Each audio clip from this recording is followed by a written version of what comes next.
ఇది ఒక పెద్ద పండగ పండగ సందడే సందడి అన్నట్టుగా అది ముగ్గురు ఒక ఫ్రేమ్లోకి వచ్చారు. సో దీంతో చిరంజీవి మళ్ళీ ఘన వైభవ పునరుద్భవ అన్నట్టుగా వరుసగా ఆయన చేసుకుంటూ పోతున్నాడు. 3-4 సినిమాలకు గ్రీన్ సిగ్నల్ ఇచ్చారు అన్నది చెప్తూ ఉన్నారు. ఇది ఒక ఈవెంట్. వాస్తవానికి ఒక 70 దాటిన తర్వాత కూడా హీరోలు తెలుగులో అయితే ఇది ఫస్ట్ టైం. ఎన్టీఆర్ 60 ఏళ్ళ తర్వాత ముఖ్యమంత్రి అయ్యాక కూడా చేశారు, కానీ ఆ సినిమాలు తీరు వేరు.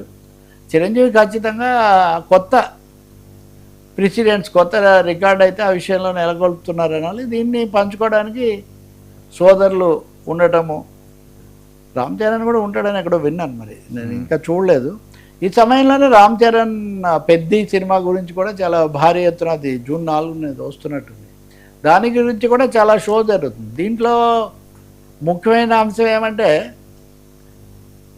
అన్ని ఆల్రౌండర్ పెద్ది అని ఆయన వస్తున్న దాని ప్రకారం. ఒక క్రికెట్లో మన మంచిగా ఇది ఆటగాడు ఉంటాడు, లేకపోతే ఇంకో వాలీబాల్ ఛాంపియన్ ఉంటాడు, లేకపోతే ఈతగాడు ఉంటాడు. అది కాదు, ఇక్కడ ఒక మనిషి అనేవాడు గుర్తింపు కోసం అన్నిట్లో ప్రయత్నం చేస్తే ఎట్లా ఉంటుంది ఇలాంటి ఒక కొత్త కోణం తీసుకొని దాన్ని తీశారు. దానికోసం చాలా కష్టపడ్డారు. ఆయన చెప్తుంది కూడా గతంలో రంగస్థలము, ఆర్ఆర్ఆర్, మగధీర ఇలాంటి సినిమాల స్థాయిలో ఇది జరిగింది అని కూడా చెప్తున్నారు. సో భారీగా దాని మీద పెట్టుకొని ఉన్నారు. దానికంటే ముందు ఈ టికెట్ల ఇది వచ్చినా దాన్ని తాత్కాలికంగా ఏదో సర్దుబాటు కూడా చేసుకున్నట్టు కనిపిస్తుంది.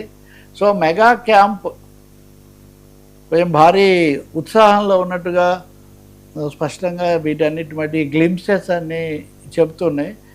పెద్ది విడుదలై అది బాగా భారీ ఎత్తున జయప్రదం కావాలన్న దాని మీద వాళ్ళ దృష్టి అంతా ఉంది. అయితే సైమల్టేనియస్గా ఇంకో 2 పరిశ్రమకు సంబంధించి ఎన్టీఆర్తో ఆయన ప్రశాంత్ నీల్ తీస్తున్నటువంటి డ్రాగన్ సినిమా గ్లింప్స్ అది కూడా విడుదల చేశారు. నిన్న ఆయనదేదో జన్మదినం అని. అది చేసినప్పుడు చాలా జాయస్గా అది ఇది ఉండేది కాకుండా చాలా టఫ్, చాలా టఫ్ బొమ్మ విడుదల చేశారు. అది కూడా చాలా ప్రశాంత్ నీల్ పద్ధతి. ఇది చాలా క్రమ పద్ధతిలో దాన్ని అలవాటు చేసి దానికి బిల్డప్ ప్రాపర్గా జరగటం కోసం ఇచ్చారు. ఎన్టీఆర్ అభిమానులు దీంతో చాలా సంతోషపడతారు అనే పద్ధతిలో వాళ్ళు చెప్తున్నారు. ఈ సినిమాల మీద చాలా ఎక్కువగా దృష్టి ఉంది. ఈ రెండింటి మధ్యలో మన వెంకీ మామ గతంలో 2 సార్లు నటించిన దృశ్యం సినిమా, దృశ్యం 1, దృశ్యం 2, 3 ఇప్పుడు 3. దృశ్యం 1, దృశ్యం 2 తెలుగులో రాంబాబు పాత్ర వేసి వెంకటేష్ అద్భుతంగా రక్కి కట్టించాడు. మెయిన్ రెండింటిలో కూడా కామన్.